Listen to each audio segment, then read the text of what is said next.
There's two things that I'm really interested in this talk. One of those is that essentially I agree with the argument that Kennan was just now making about that there's not really a return of religion, but in fact my argument is it's been there all along, and the mix of religion and culture is something that we've inherited from the 19th century. So in fact I agree with him by disagreeing. The second argument that I'm making has to do with what I find very interesting is what's the relation between what's going on with religion and religious violence and what goes on in art. And so I'm thinking a bit about what is the relationship between art and religion and what's going on today. The first place where I want to talk is one of the big discussions when it comes to art and religion today is there's the sense that through religion there's new kinds of pressures of censorship being exerted on art. There's new pressures, new limitations, that art is not as free to express itself as maybe once it was. One of the things that strikes me is we have censorship all around us that has nothing to do with religion. And some of the time that censorship is very effective. So I want to give some examples of that before I then move into the discussion.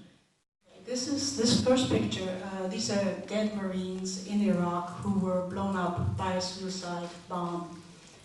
This is one of maybe something like 6 pictures that exist of dead American soldiers in Iraq. There's been a tremendous clampdown on any kind of publication or circulation of these images. So something like 4,000 soldiers have been killed. There's only 6 images, was at the time that I was looking at this. And the photographer who took this picture was not only disembedded from the unit in which he was embedded, but the commander in Iraq made sure that in fact he could not get any kind of position in Iraq at all. He was kicked out of Iraq. A number of other journalists have had similar kinds of experiences and conflicts. So there's a tremendous restriction on the publication of any of these kinds of images in the name of the sacrality of the American soldiers, that their image in death is not to be shown out of honor for their unit, out of honor for their families, out of honor to them. Their dead bodies are not to be displayed. And this is, of course, in strong contrast to all kinds of images of carnage and death and violence that we are getting out of Iraq. This is the model is Sophia Dahl. This is an advertisement for opium, the perfume. It first appeared in a women's magazine, and there were maybe 4 complaints, and it did just fine. And then it was made into a public advertisement that was put up at bus stations and things like that. And so you had a pair of grandparents who were sitting there with their grandkids waiting for the bus, staring at this advertisement, and they were deeply offended by it, especially because their children were being exposed to it. They complained. There were other kinds of complaints, and eventually this ad was removed in order to protect children from exposure to this kind of sexuality. The argument that was made by Opium was, well, this was a beautiful photo, it was an aesthetic photo, it was not meant to be destructive or harmful, but that argument didn't have a lot of success. Okay, this third photo was also prohibited. The problem here was that not so much the sexualization, that was all right. The bottle in front of his hips, something for the ladies, that was no problem. The problem was the suggestion that somehow drinking this would enhance your sexual capabilities. So the linking of the drinking to sexual capabilities was against the law, it was not allowed, so this commercial was also withdrawn.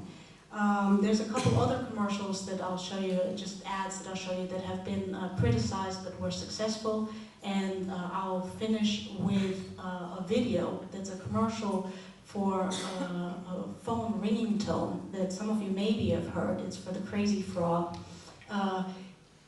First of all, they got lots of complaints because just the tune drove people crazy. They were hearing it all over the place, they didn't know what to hear it, so there were lots of complaints about the tune itself. But what the real serious complaint was is that this frog has a little projection between his legs.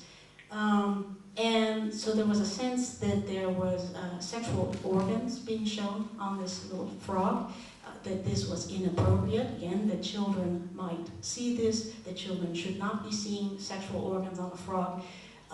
This complaint was not honored, so the commercial was allowed to go through because the commercial was shown in relation to programs that were meant explicitly for adults, and because the organs were not sexualized in any more way than simply being present. But there was a huge controversy.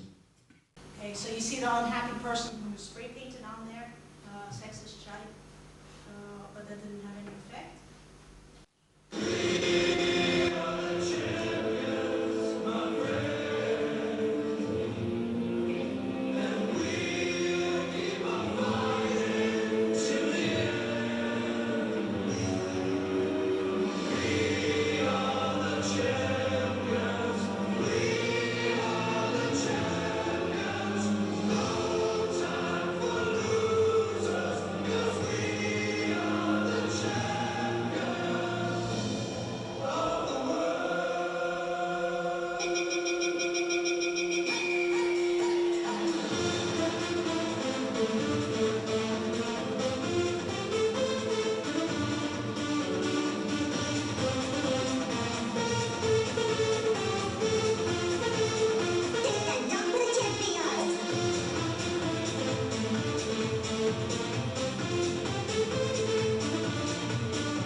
Successful, but people were very intrigued by the little protrusion, the little bumps there, what all they might mean.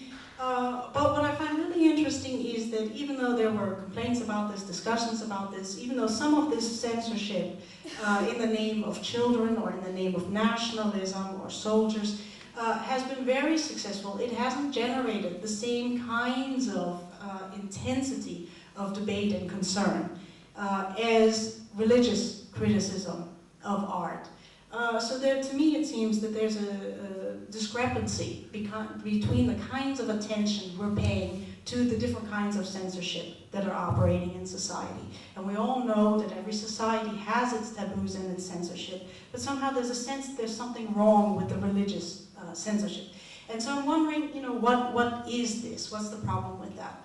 And I think one of the arguments sometimes is that there's a sense in the background somehow that the criticisms that are coming from religious corners of the society somehow, instead of being part of the democratic process, instead of being something that somehow is engaging in our liberty, is something that undermines democracy, something that undermines our liberty. And the question is why? And one of the arguments, of course, that's made is, well, religion is irrational, or it's irrational, so there's no real way of engaging it. It's simply something that's asserted and then that is attempted to be imposed. And it's something that in the process is leaving the realm to which it's been assigned as the irrational or irrational. The public realm is the realm in which we engage each other in rational discourse and conversation, but here the religion is leaving its own separate place and entering some place where it shouldn't, that this is the basis of why it undermines democracy or liberty. But at the same time, it's very clear that our public realm is full of all sorts of irrational and irrational things. So, for example, the nationalism of the American military is a strongly irrational, at moments irrational kind of passion. The kinds of feelings that we have that in some sectors of society that children should not be exposed to anything that in any way touches on sexuality, even if it's simply the sight of sexual organs. And I think in Anglo cultures this is much more of an issue than in Dutch culture, which is something I learned as an American immigrant. But there is, in certain parts of the West, there's a strong resistance to having children see anything that it might in any way be sexual. This also is a deeply impassioned kind of thing that's not necessarily thought through. And of course our topic for today, art, is something also that depends deeply on our passions, on our subconscious, on our irrational and irrational, both in terms of the production of art and in terms of our response to it. So the question of rationality and irrationality doesn't seem to me to be enough to explain why it is that we're so, why there's such a sensitivity to religious criticism. There's a second reason that's given, and that has to do with when there's a sense when religion and politics come together, that you're creating a very dangerous mix. And the idea, in part, is also that the kinds of combinations of religion and politics that we're seeing, that this is something new, that we had come a long way in controlling religion and in leading a decent, organized, nice little life, and now religion is coming along and it's threatening to mess that up, in part by hooking up with religion.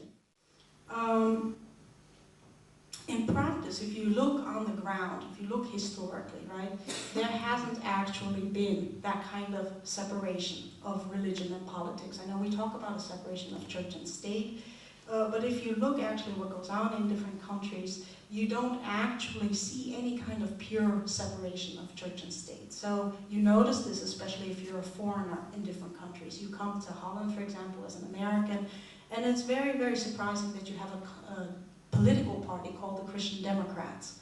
And you have Christian Democrats throughout Europe.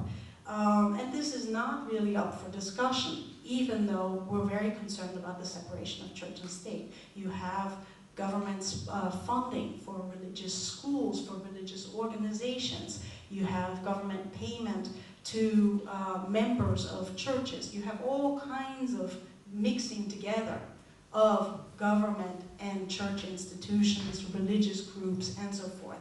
You also have this, for example, in France, which often is contrasted as a deeply secular nation state, where they also pay religious grassroots organizations. They had a big active role in the setting up, for example, of an Islamic organization to be a spokesperson for the Islamic community. They're very closely involved. They pay the tuition, they pay the funding for religious teachers at religious schools, and so forth. And then, of course, what I hear about from other people, when my friends go visit in America, you'll know all of this, right? All the invocations of God, the public prayer, the God bless you, the prayers before sports events. There's one picture I wanted to show you.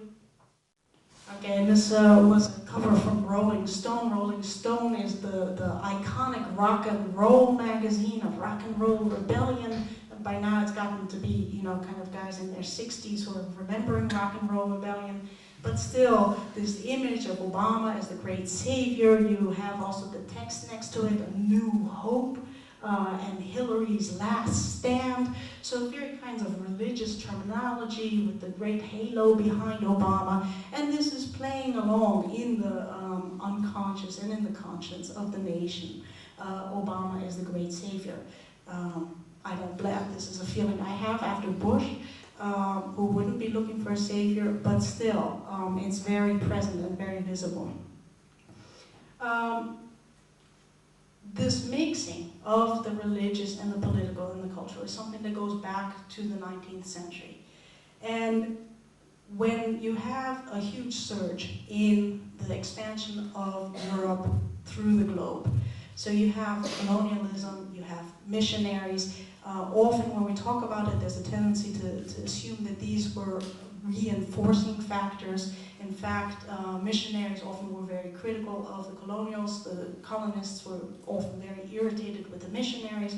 So these are not things that are lining up neatly, but what you do have is a globalization. And as the West spreads out across the world, in the end or have control over about 85% of the world at the height of imperialism, questions start coming up, like how should we look at what's going on there? And you have a shift in the scholarship from talking purely in terms of Christianity in relation to heathens to start talking about, well, maybe we shouldn't be talking about Christians in relation to heathens, but we should be recognizing that these are also the products of civilizations, of Syria. There's a great interest in what starts being called civilization, and there are world civilizations, and in the process, there's also the recognition, well, maybe we can compare ourselves in terms of religion. You have different religions in different countries. Now, what's an important point is that the idea of religion, the concept of religion, of a structured organization of spiritual life, or of a relation to a divine entity, or of an ethical framework, this idea that this is religion and that you can go from one place to another and you can compare these things to each other, this is something that was invented in the 19th century. Right? So it's not something that's been along, that we've inherited since from medieval times and so forth. This is a very modern concept, the concept of religion. And it comes out of the desire to be able to compare different practices in different places to each other in order to come to a total vision of what is their relation. And in the 19th century, this was a relation that to some extent was hierarchical. So you had some religions were better than others, and then at the same time was trying to draw connections between religions.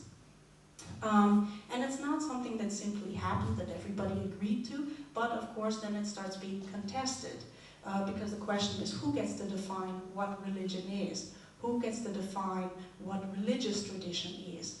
And what happens, for example, has happened in India, when you have a colonizing power, the British, and as part of the British, you have also the advance of British scholarship, and they become very interested in what happened in India and in Indian history, and they construct a narrative. And part of this narrative that gets constructed in the West is they start discovering, one of the things they discover is Buddhism, and Buddhism as a world religion. And Buddhism as a world religion is considered a good religion. And it's a good religion because it's associated with being peaceful, with being not threatening. It's actively contrasted with Islam. Islam is the threatening, violent, aggressive religion with which Europe already has a long and complicated history. And this is also racialized, which I talk about later. But the thing is that you have the construction of these world religions, and then you have a debate, for example, about should Islam be recognized as a world religion or not? Is it simply something provincial, something local? And the place where this debate first was taking place was here in the Netherlands. And so that's very interesting. At the University of Leiden, the notion of world religion was first launched as a concept. And this was taking place at the very moment in the Netherlands that religion itself was becoming the basis for social political organization. I assume most of you are Dutch here. I don't know how well you know the history of pillarization, right? But in the second half of the 19th century, you have a movement for new Orthodox Protestantism. This movement, led by Abraham Kuyper, organizes Orthodox Protestants, newly Orthodox Protestants, who are critical of modernization and who are critical of both liberalism and the extent to which the main Reformed Dutch Church has been willing to go along with modernization. They say the church has been going too far, it's become too easy, we need to return to our roots. And how we return to our roots is we become more orthodox. And in the process of this, Abraham Kuyper doesn't just stick to the religious realm, but he organizes this socially and politically. So he starts the first national newspaper, he begins an independent university, and he establishes the first national political party. Now the Catholics see what's going on, the liberals see what's going on, eventually the socialists see what's going on. They establish their political parties and their national newspapers. So in the Netherlands, at the very moment that there's a discussion about the question of identity, the relation of identity to religion in a global perspective, this is happening all around the Dutch, within Dutch society. So that, for one thing, Dutch democratization happens in the first instance through a crystallization of religious identity as the basis for social and political activism. And it also becomes the means to a national identity. At the very moment, right, that the Dutch are also deeply engaged with the question of what are we to do with Islam, for example, in the Dutch East Indies. And there's a very famous scholar, Snoek Groningen. He publishes one of the first books of a Westerner who goes to Mecca. He pretends to be a convert to Islam. It's a little bit unclear how much he was pretending and how much he wasn't. He also marries a woman in Indonesia. He goes to Mecca. He writes about his experiences there. He also gives advice to the Dutch government. The Dutch government goes to war in Aceh. 70,000 people are killed in that war, in a population of several 100,000. So it's one of the most violent colonial events in European colonial history. So the question of whether Islam was a good religion or a bad religion, whether Islam was in fact quite different from Christianity or not, whether it was quite different from Buddhism or not, is closely related to the kinds of developments you have taking place both within the Netherlands and taking place internationally. And these are all events that deeply, deeply bring together the politics of democracy, the politics of culture, the politics of identity. So the kinds of mixing that we have today is not something that has come out of nowhere or that has emerged out of the identity politics of the 60s, but is deeply anchored in the colonial politics and also the politics of democratization, the indigenous Dutch politics of democratization. In both of these are both the sources for the kinds of debates that you're having here. A second thing that happens, and this brings me now to the question of the relation to art, is you have in Great Britain, you have a Sanskrit scholar, and he was the one who made the argument that Buddhism should be recognized as a world religion. And one of his arguments next to that was that Buddhism, in fact, wasn't a religion, it was more an ethical system, or it was a philosophy. And this man was somebody who was very deeply Christian. He thought India should be converted to Christendom and stuff, so he was deeply committed to the idea of Christianity. But he offers this idea of Buddhism as an ethical system.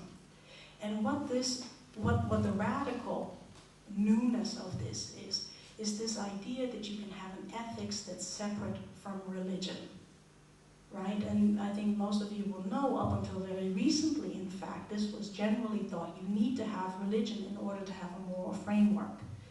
But already in the 19th century, with engagement with Buddhism, you start developing this idea that, well, there can be other ethical frameworks, even non-religious ones. And this is happening at the same time as two other things happening. One is that you start having an interest in spirituality. So in some kind of religious experience that is not bound to institutions, that isn't necessarily bound to collectivities, but that's organized more loosely. So anthroposophy, which you have here, a number of Steiner schools, emerges at that moment. Theosophy. There's a huge interest within the United States. The transcendentalists are very interested in Asian spirituality. So not only is there a kind of scientific, rational analysis of what's going on outside of Europe, but there also starts to be a borrowing, a using of Asian spirituality. And at the beginning of the 20th century, this becomes very strong, but you already see moments of it in the 19th century. At the same time, you have the emergence of the idea of art as a spiritual endeavor. So you have, for example, I mean, this also has roots that go back into the 18th century, and you can, trace it to different places. But in the 19th century, you really start seeing this crystallize out as a strong ideology. So, for example, the pre-Raphaelites who are looking at the medieval time because they say, well, this was a spiritually pure time. And at the same time, how they're looking at nature and how they're organizing themselves into an alternative lifestyle. So this idea of art as a separate ideology and as a separate form that in different ways borrows from spirituality or draws on spirituality or offers a different ethical framework, not necessarily spiritual. But art as a different lifestyle, art as its own ethical framework, art for art's sake at a certain moment later on, which makes a call, an appeal to the artist to be willing to take on impoverishment or marginality, to be willing to take the risks of deep exploration for the sake of creativity. The artist who skirts madness or actually becomes mad, the artist who goes deep within himself, the artist who, in Dutch you say, right, kicks against holy houses. So the artist as the risk taker, as the hero, all that kind of ideology emerges at the same time as you have other ideas emerging of alternatives to religion. What you see then is, I'm bringing different things here, is in the context of the West expanding outside of the borders of Europe and encountering and engaging with other peoples. It develops quite different ways of thinking about religion that transform religious practice itself, including opening it up to many other kinds of people. What I find interesting when it comes to the kinds of religious criticism that they're made of art is, however, that this is exactly the vision that still gets defended. So when there is a criticism of art, then the reaction is, well, what's being affected here is freedom of expression. Right? I could imagine, for example, that a different kind of argument would be, no, what's being affected here, hey, you're messing up my ability to make an income.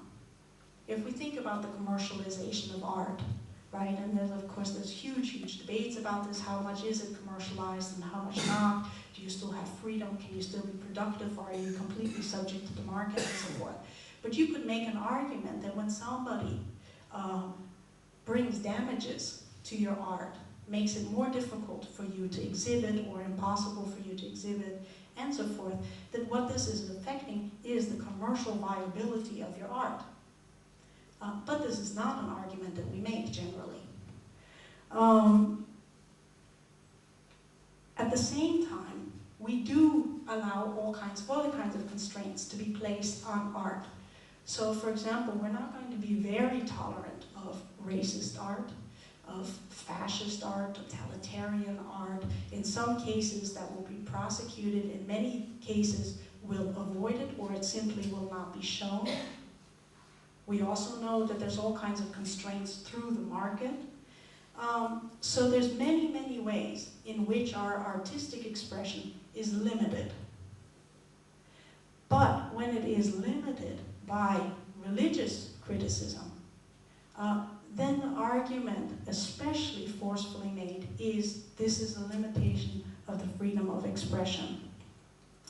And what I want to argue is that what's being brought out here at that moment is still that old ideology, say, of art as its own ethical world, its own ethical framework, and of the individual as the creator of their own ethical framework, and the sacralization of art for art's sake. Right? We know that essentially art for art's sake, please disagree with me, but essentially my guess is art for art's sake is not commercially viable 95% of the time, right? Why is there this tremendous emphasis, if art is so interwoven with commerce, whether or not art for art's sake is possible, but if art is so interwoven with commerce, why then do we then make the argument for freedom of expression, which is essentially an argument for heroic individualism?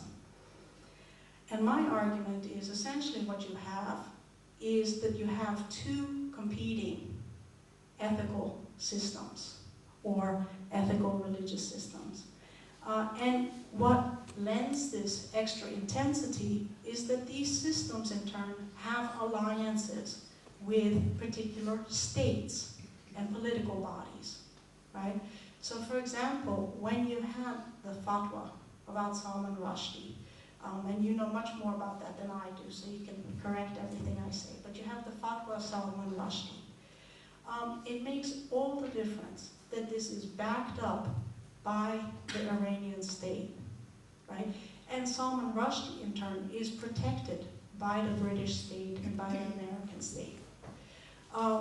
So the issue isn't simply that somebody somewhere says, you can't do this, and somebody over here says, yes, I can. But that those positions, you can't do this, yes, I can, then get linked to very specific political institutions, like states. And that this is taking place within a larger framework of, for example, the Iranian Revolution. And what a shock that was to the West, that the Iranians were able to depose the Shah. And through Islam, generate a modern revolution and a modern society, right? Because that's one of the key moments at which the whole question of what is religion's place in politics shifts. Because there had been a strong sense that up until that revolution, Islam could not be the basis for an effective politics.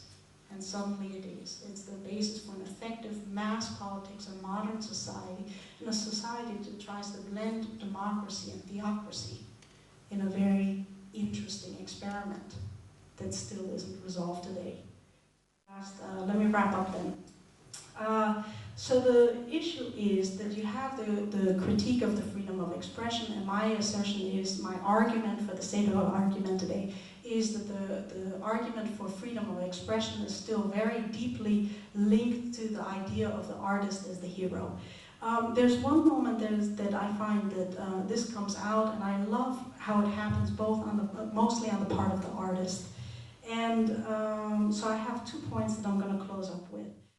I don't know how many of you know this. This is Martin Knippenberg. He's a German-born Austrian artist who died in 1997. And he's an artist who was tremendously resourceful in using all kinds of materials to create his art. He was criticized, in fact, because it was very difficult to create a kind of coherent narrative about what his art was about. This is an art that makes use of his own personal iconography, I can't even say the word, but he was an alcoholic, so in many of the images that he produces, there's references to alcohol and to beer. He had a habit, he had this wonderful, wonderful capacity for both continually marketing himself, so he was tremendously effective in putting himself central as the artist and in marketing himself and presenting himself, and then at the same time making himself look very silly. So he's doing both here, and this is part of a larger oeuvre in which he over and over again both foregrounds himself and ridicules himself. And he was somebody who believed very deeply in the possibilities of art. He was deeply committed to art as art. And at the same time, what's important here is that the cross behind him is a cross that's made of the framing wood from art. And he takes the narrative behind this. He takes from an account that has to do with black magic and with and that ends with a frog whom you have deceived and who you pretended to be friends with. Finally, you nail him to the cross, and it's the cross of art. So there's a kind of both assertion of art and of the individual and an undermining of it. And that gets missed both by the Catholic Church, which has been very, very critical of this image and has tried to have it banned, and there's a curator who lost her job and so forth, but also by those who simply assert that this is a matter of self-expression, because he's deeply critical about the possibilities of self-expression. And then the final thing that I want to argue, my very last point, is one of the arguments that's made is that the difference is that while you might have all of this in art, you might have all of this in religion, that religion now is being used to kill people. Because I have, there's a video that I want to show you, and this is a suicide video. And what you see in this suicide video is a man who ended up blowing himself up, attacking the Danish embassy in Pakistan. And what my argument is that in this video, you see a number of the same kinds of practices that you see in contemporary art. So there is collage, there is the foregrounding of the individual, and at the same time a kind of immolation of the individual. There is the use of this video for self-promotion and for the promotion of a particular jihadist kind of ideology. And so you have this mixing of the individual, of the sublime, of the commercial, and of the collage that makes use of whatever happens to be available in order to create this video. So this is the same kind of logic that we're seeing at work, both in contemporary art and in a number of the materials that are being produced by the jihadists. So, which does not mean I'm saying that they're artists or that art is the same as terrorist violence. But what I am saying is that it's very important to see that there are these relationships, and my argument, which I haven't quite been able to develop, but my argument is that there's historical reasons for this. We have a long historical background that interweaves the religious with the political, going back to the 19th century, so that the kinds of parallels that we see now between what's going on in art and what's going on in jihadist self-promotion are parallels that are not accidental, but deeply related to our history.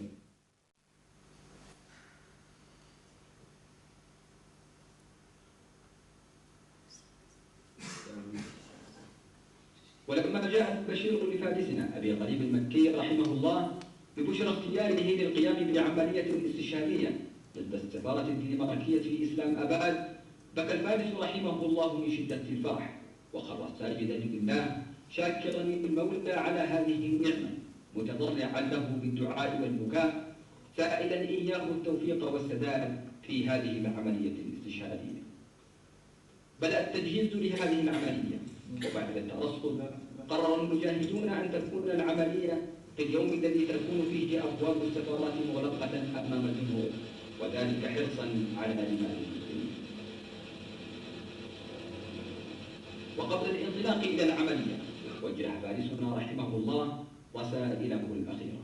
أما رسالتي الأخيرة إلى عباد الصليب الدنمارك، أقول لهم بإذن الله أنه ليس هذا الانتقام الأول والأخير، وبإذن الله الشيخ أسامة بن لادن لن يترككم سدى، والمجاهدين كلهم لن يترككم سدى بإذن الله. Alright, and look at the spiffy new car and the mix of special effects. كل من يسول له نفسه. سبب النبي عليه الصلاة والسلام أن هذه السيارات الفخخة وصيته بإذن الله. Now he's selling you the car and telling you how good it is.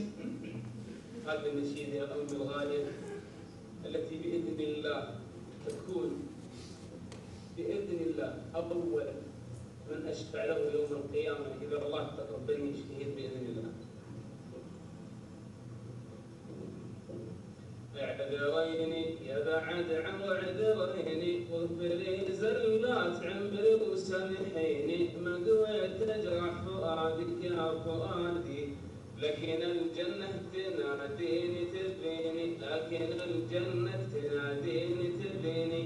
اعذريني لا تقول اني جفيتك، كفن الجفا من على الدنيا عرويني، كم أنا قد درسته الأعبار عيني كنت يغلى من غلا روحي وعيني وأنت يغلى من غلا روحي وعيني وأنت يغلى من بحب اليوم قلبي وأنت كثر من قدرت تحتويني لو تعرفين ايش كثر معنى الحقيقة ما قدرت بالحقيقة تعتبيني ما قدرت بالحقيقة تعتبيني ذلة المسلم تسمى بالسلام والعرب في غفلة هم نايمين يما الطفل الصغر وسط الركام وما هالمكلوم تصرخ بالمعاني وما هالمكلوم تصرخ بالمعاني يما مرضى تستمر هذه المذلة مرضى كثير لها كثر لعيني مرضى كثير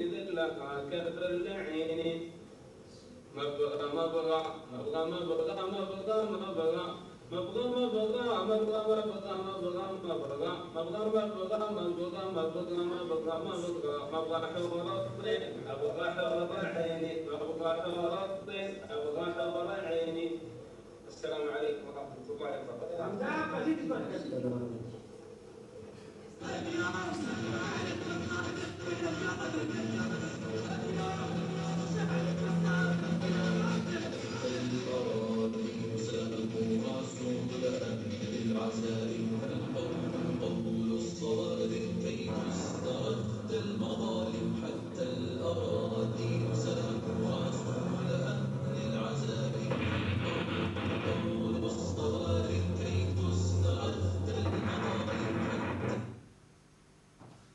Okay, it goes on and there's other sections that come to it, but just I wanted to give you an idea of what kinds of collages there are, and the combination of thinking about the self-immolation, but that there's all kinds of constructions of it and aestheticization of it and so forth.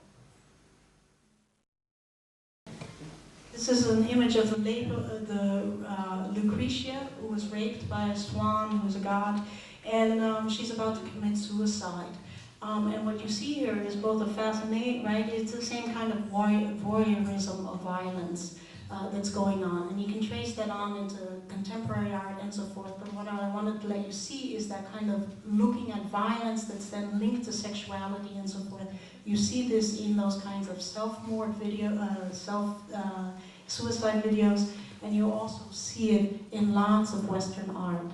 So that these things are in fact not so strange and not so distant from each other as sometimes is suggested.